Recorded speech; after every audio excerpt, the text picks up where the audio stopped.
I pulled up slow, tires crunching over the same gravel driveway I grew up on, that ugly gray stretch leading to the oversized colonial house up in northern Connecticut.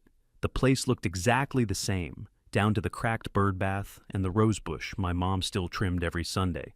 It was their 40th anniversary. Big deal, apparently. 100 people invited, full catering, tent in the backyard, valet parking, like a movie set. I was in a gray sport coat and slacks, nothing fancy. I knew better than to draw attention. My mom always liked it better when I didn't. I'd barely killed the engine when Nate pulled up right behind me. Silver Lexus, fresh wax, license plate frame that read, "Design is life." He got out grinning, sunglasses still on, even though it was dusk, and popped his collar like he was walking into a campaign rally. Dad stepped out the front door at the same time, arms wide like a preacher spotting a miracle. "There's the heart of this family," he shouted across the lawn, already moving to hug Nate. I got a pat, barely a second of eye contact. "Hey, Eric, glad you made it," he mumbled, already glancing back toward the Lexus. Quick note, before listening, share which city or country you're watching from. Inside, the place looked like a hotel ballroom. They'd rented out furniture, draped everything in white and gold. Some kind of soft string quartet played in the corner, which didn't fit at all with the crowd. The whole house smelled like rented flower arrangements and cologne. I headed for the coat rack and barely got mine off before my mom appeared. Tight smile, hands brushing invisible lint off my shoulders. "Oh, good, you didn't wear black. That can look so severe in photos." "No photos for me," I said. She didn't even hear it, or pretended not to. "Seating charts up in the foyer. You're near the kitchen. I put you with a few finance folks you should connect with."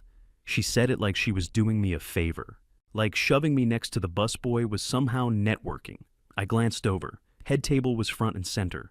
A long oak beast, polished until it reflected every light in the room. Nate's name was dead center beside theirs, in a thick gold script card. "Of course," I muttered. "What's that?" my mom asked. "Nothing," I smiled. "Happy anniversary." I walked toward the posted chart while Nate leaned in for photos, grinning with his arm around Mom like it was his wedding. The ballroom lights dimmed just a little, and some guy on a headset cued music like we were at a wedding. There were chandeliers everywhere, not even joking, full-on crystal dripping from the tent ceiling like we were inside a snow globe. White roses covered every table. They had folded cloth napkins shaped like birds. Some guy was carving roast duck at a station near the champagne wall. It was so over the top, it felt like a rich couple's vow renewal, not two retirees with a Costco wine cabinet and a backyard koi pond. People kept crowding around Nate like he was the damn groom. "Oh, Nate, you designed the invitations yourself? This playlist is incredible. Did you curate this too?" Even the caterer asked if he wanted the lighting changed on the head table to accentuate the aesthetic, whatever that meant. Nate just smiled like a used car ad come to life, hand on his heart, tilted head, all charm and fake humility. The guy freelanced off and on, designed logos for some podcast once, charged $500 for a watercolor portrait of someone's labradoodle. Meanwhile, I had 12 full-time drivers on payroll and managed 3 regional warehouses. But sure, Nate was the creative genius. I stood near the bar, sipping something with a fancy orange peel in it, watching the waiter bring out champagne flutes to every table. My table, near the kitchen, got served last. Then came the toast. Dad stood up at the head table, cleared his throat, clinked his glass, and grinned wide like he'd been waiting months to say his lines. 40 years! That's not something many couples get to celebrate. Everyone clapped. Mom dabbed her eyes with a cloth napkin. Dad kept going. And if there's one thing I've learned in these 40 years, it's that life is made richer by family, especially when you have someone like Nathan, with his creativity, his charm, his eye for detail, his big heart, his gift for bringing people together. That was 5. And his sense of style, Dad added, chuckling as he reached 6. I mean, come on, this suit? He gestured at Nate like they'd rehearsed it. Laughter, more clapping. I raised my glass out of habit, but I didn't drink. Not one word about me. Not one. No, Eric built his company from the ground up. No, Eric took care of us during Mom's hip surgery. No, Eric's logistics firm just expanded across 2 states. Just silence. The whole table leaned in as Nate stood and said, I've got something special for you two. A waiter wheeled over a covered frame the size of a small TV. Nate pulled the sheet off like a magician, revealing a massive photo collage. It was mostly pictures of him. Nate as a toddler between mom and dad on the beach. Nate holding up his college acceptance letter. Nate with mom at some art show. Nate on dad's boat. One photo, just one, had me in it. Blurry in the background at some cookout, half out of frame. Mom gasped like it was the Mona Lisa. Nathan, this is stunning. Oh, sweetheart. People awed like it was a proposal. Someone even wiped a tear. Then Dad pulled out a little velvet box and said, "And we've got something for you too, son." I leaned forward. Son. Singular. He opened the box, revealing a chunky silver watch with emerald detail around the face. Some Swiss import brand. I didn't catch the name, but the thing sparkled like it cost a mortgage. "This," Dad said, "is for our legacy." "For Nathan?" The crowd clapped. I stared at my plate. My chicken was cold. No plaque, no toast, no gesture, nothing. Just more noise about Nate's eye for detail, while the guy didn't even notice the watch was on, backwards when he put it on. I stood up and walked out without touching the food. I pushed through the French doors on the side of the house and stepped onto the porch like I was coming up for air. The fake laughter and clinking glasses inside sounded muffled now, like I'd shut the lid on a box I didn't ask to be part of. The air outside was cool, heavy with pine and distant grill smoke. I loosened my collar, leaned on the railing, and just breathed. A second later, I heard heels on the wood behind me. "Had to escape the coronation?" Aunt Carol asked, glass of red in hand. I nodded. "If he gets any more praise, someone's gonna name a star after him." She chuckled, then leaned close. "You'd think Nate cured cancer the way they talk." That made me snort, sharp and bitter. She took a sip, watching the trees like she didn't want to look me in the eye for what she said next. "You know your dad paid for that Bali trip, right? The one Nate said he traded design work for?" I turned. "Wait, he didn't pay for that himself?" Carol scoffed. "Eric, come on. He hasn't paid for much of anything since college. Your dad covers his rent, helped him out with the car too. That fancy Lexus, not as self-made as he lets on." I just stared at her. She kept going. "And before you ask, yes, your mom knows. She pretends he's just figuring it out still." I laughed, but it came out hollow. "I landed a citywide contract in June. You know what they put in the family newsletter that month?" Carol raised an eyebrow. "Nate's art show," I said. "The one with 5 people, and 2 of them were stoned college kids who thought it was a bar." She winced. "That was brutal."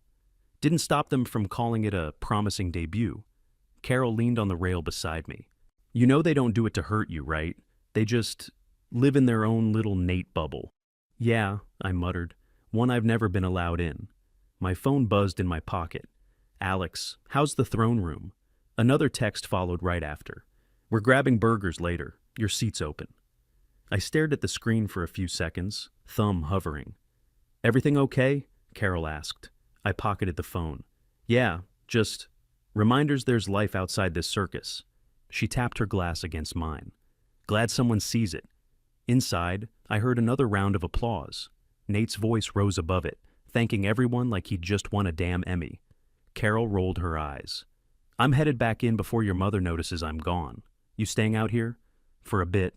She walked off, leaving a faint trail of perfume and Pinot behind. I looked up at the sky. No stars yet, just clouds. That was fine. For a minute, I thought about leaving for good, but I wasn't done yet. I stepped back inside just as someone announced, "Photos on the staircase." The smell of lilies and overcooked duck hit me again, thick and cloying. Voices bounced off the high ceilings like we were in a hotel lobby. The crowd moved in a lazy wave toward the grand staircase, the one my mom always called the centerpiece of the house. She stood near the bottom, clipboard in hand like a cruise director. "Okay, let's start with couples," she called out, waving her hand like royalty. "Then friends, then let's get one of the family, just the 3 of us." I froze mid-step. The 3 of us. Nate was already halfway up the stairs, smoothing his jacket, sliding right into place between them, like this was routine. Mom fixed his collar. Dad put a hand on his back. They smiled wide. I stayed where I was, not even pretending this wasn't personal anymore. The photographer raised his camera. "Hold it right there. Big smiles." Flash, flash, flash. The sound snapped something in me. A couple feet away, I heard someone, one of Mom's wine club friends maybe, whisper to another guest. Wait, where's the older brother? Nobody answered. Nobody even looked in my direction. I wasn't across the room. I was right there, plain view, hands in my pockets, and still invisible. The photographer lowered his camera and started flipping through the shots on the screen. Nate leaned over to check them out, laughing like a celebrity reviewing headshots. I didn't argue. I didn't clear my throat. I didn't ask if they wanted one more. I just stood there, watching the photo that would hang above the fireplace get taken, like I didn't exist. Mom stepped aside to check her clipboard again. Okay, let's bring in extended family next. I waited for the photographer to call me over. He didn't. I waited for Mom or Dad to glance my way, maybe wave me in. They didn't. So I turned and walked, straight past the string quartet, past the catering table, past the couple near the hallway who were still murmuring about the missing brother. No one stopped me, not one hand on my shoulder, not one, "Eric, where are you going?" Nothing. Just the sound of that camera clicking away behind me. I hit the foyer, grabbed my coat off the hook, and stepped out the front door. The porch lights had come on. Crickets buzzed in the bushes. The air felt cooler now, like the house had been sucking all the oxygen out of me for hours, and I finally caught my breath. My phone buzzed again. Alex, still grabbing burgers if you're down. Bring your appetite. I texted back 2 words. Be there. I didn't slam the door behind me, didn't peel out of the driveway or leave tire marks. I just left. Because it was done. So was I. Instead of heading straight to my truck, I turned and walked back around the side of the house. Porch lights glowed warm behind the curtains. Laughter floated out of the dining room, distant, fake, like background noise from a bad sitcom. I let myself in through the garage and took the back staircase, the one no one used anymore. It creaked under my weight, like the house itself wasn't sure if I belonged here. Upstairs, I stopped outside what used to be my room. The door had a shiny little plaque now. Guest suite. Please enjoy your stay. I pushed it open. Gone was the twin bed, the corkboard, the baseball posters. The whole place had been redone. White linens, blackout curtains, expensive candles. On the walls, movie posters, framed, artsy crap Nate liked. Cinematic icons or whatever. I opened the closet, one box, top shelf, labeled in Sharpie, Misk. Eric. I pulled it down and set it on the bed. Dust flew up like it hadn't been touched in years. Inside was my high school diploma, a trophy from the logistics competition I won in '06, and my old Eagle Scout badge, all crammed together like someone packed them in a rush and never looked back. No frame, no care, just leftovers. I leaned back against the headboard and stared at the ceiling for a second. Then I glanced under the bed. Don't know why. Instinct, maybe. There it was. An old, beat-up hardcover, Endurance, the one about Shackleton. I pulled it out, wiped the dust off, and opened the front cover. For Eric, you've got what it takes. You just don't need a spotlight to prove it. Grandpa. My throat tightened. That handwriting, loopy, messy, all heart. He'd given that to me on my 18th birthday. As I flipped the book over, a folded letter slid out from between the pages, yellowed, creased. I unfolded it with both hands, careful. Eric, if you're reading this, I'm probably gone. I always knew you'd find this book again when you needed to. I want you to know, I saw what you were building long before anyone else did. You don't need to compete with noise. You've got the substance. That lasts. I set something aside just for you, not the showboat. The rest of it, that goes where it needs to. But this part, it's yours. It's waiting. Access code's the date of our last fishing trip. You remember the one. Just you and me, no distractions. You caught that ugly catfish and said it was the best day of your life. It was mine too. Love you, kid. Grandpa, I sat there holding that letter like it weighed more than the whole box. The date came to me instantly. Late July. The summer before college. I shoved the letter into my pocket and stood up. Nate could keep the guest suite, the watch, the damn collage. Grandpa left me something, and I wasn't about to let that sit forgotten under a bed.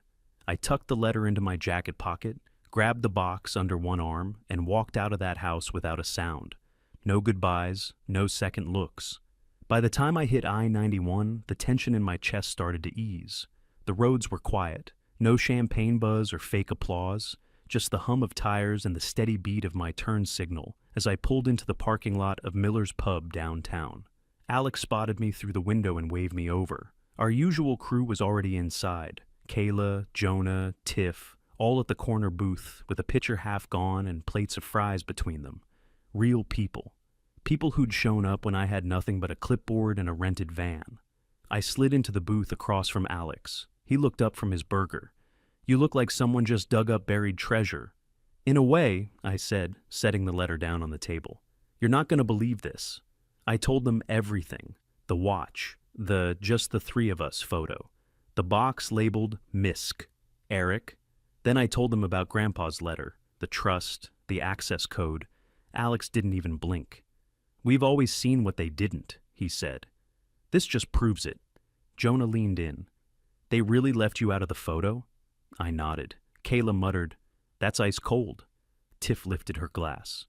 "To Grandpa, the only one in that house with working eyes." We all drank to that. A few weeks later, the deal finally cleared. 12 months of negotiations. 3 law firms, 2 deadbeat middlemen. And it was done. White Logistics officially merged with Patterson Freight Group. We were now co-owners of a $60 million operation, full regional control across New England. By noon, the press releases were out.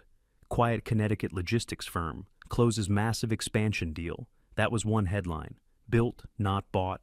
Eric White's rise in the freight world. That was another.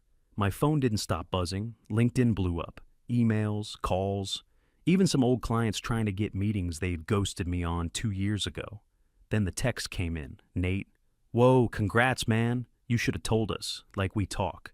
Like he didn't just watch me vanish from his victory parade 2 nights ago. I left it on read. Then one from Mom. "Mom, can we talk about this before people start asking us questions?" That one made me laugh. Us. As if I'd ever been part of that side of the equation. I locked the screen, set the phone face down on my desk, and went back to reviewing the onboarding deck for our new regional team. That day wasn't about them. It was about this. What I'd built, who stood with me when it actually mattered, and what came next. That was going to be on my terms. I booked the private room at the Meridian for Friday night. Classy place, dark wood, quiet lighting, white tablecloths. The kind of place Dad used to call too buttoned up when I was younger, which made it perfect. I showed up 20 minutes early, pressed navy suit, polished shoes. I had my notes, my card, and 0 expectations. My assistant, Jenna, sat to my right with her tablet open, mostly for show, partly because she insisted on handling optics. At 6:42, they walked in. Mom's heels clicked hard against the floor. Nate strolled in behind her, still wearing that designer smugness. Dad looked like he wasn't sure why we were meeting, which was about right. They all froze when they saw Jenna. "Who's this?" Mom asked, taking off her sunglasses indoors. "My assistant," I said, calm. "She's fine." They sat down, still confused. Dad didn't wait long. "So, why the secrecy? Why didn't you tell us about the deal?" Mom cut in. "You blindsided us, Eric. You just disappeared from the party. People were asking questions, and we didn't know what to say." Nate leaned back in his chair. "Seriously, man, a heads up would have been nice." I looked at all 3 of them, no rush. "You want to know why I left?" I asked. "Why I didn't tell you anything?" They waited. "Because I've spent 20 years being second in my own family," I said, steady. "Every event, every dinner, every conversation, Nate gets the spotlight. I show up, build a business from scratch, keep my head down, and it's like I'm furniture." Mom shifted. "That's not fair." "Let me finish." I kept my voice low, but firm. "The photo, the one you called just the 3 of us, that was the moment. That told me exactly where I stand." Nate looked away. "And the watch," I added. "Real subtle. To our legacy, Nathan. Like, I'm not even part of the damn bloodline." Dad exhaled hard. "You're reading too much into it." "No," I said, leaning forward. "I'm not reading into anything. I lived it. For decades. You just never noticed." Silence. Mom blinked fast, like she might speak, but didn't. I pulled out a business card from my pocket and slid it across the table. White Logistics Solutions. Eric White, co-founder and CEO. I just closed a $60 million acquisition, I said. And I did it without a trust fund, without applause, and without a family newsletter. Mom's mouth actually dropped open. Dad sat back, like someone had knocked the wind out of him. Nate stared at the card. You could see it on his face, a slow shift, like something just clicked that he didn't want to see before. I let them sit with it, then I stood up, buttoned my jacket. If we're going to have a relationship going forward, I said, looking right at them, it'll be as equals. No more pedestal for Nate. No more pat on the head treatment for me. I've earned better. I paused. If that doesn't work for you, don't call me unless it's an emergency. I nodded to Jenna. She stood up, grabbed her tablet, and followed me out. Not one of them said a word as I left. 6 months later, I was flipping burgers in my backyard, tongs in one hand, beer in the other, wearing a hoodie stained with grill smoke and mustard.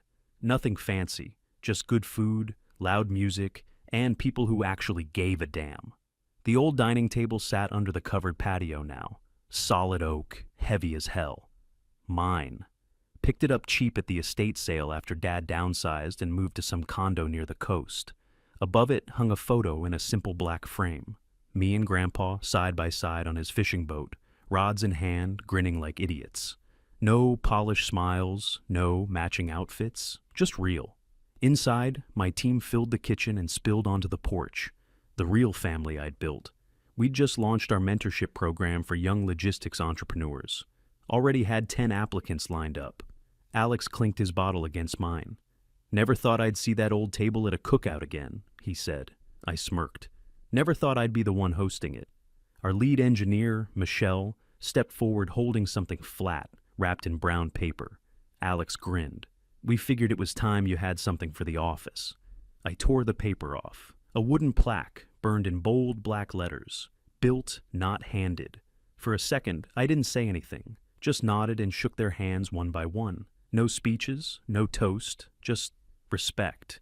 I stepped out onto the lawn, watching the sun dip low behind the trees. The sky was streaked with orange and red, and the air smelled like charcoal and fresh grass. No one here was measuring my worth. No comparisons, no tests to pass. My phone buzzed. Nate.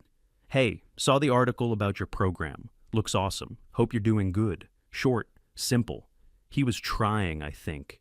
A few messages before that. Mostly quiet. Then I scrolled back to one from Mom. A single line. We miss you. I hadn't answered. Still wasn't sure if I would. I pulled my wallet from my back pocket, flipped it open, and took out the photo I carried now. Me and Grandpa standing in front of the first blueprint of the warehouse. He had one hand on my shoulder. I had dirt on my shirt and plans in my grip. I smiled, not because they finally saw me, but because I stopped needing them to.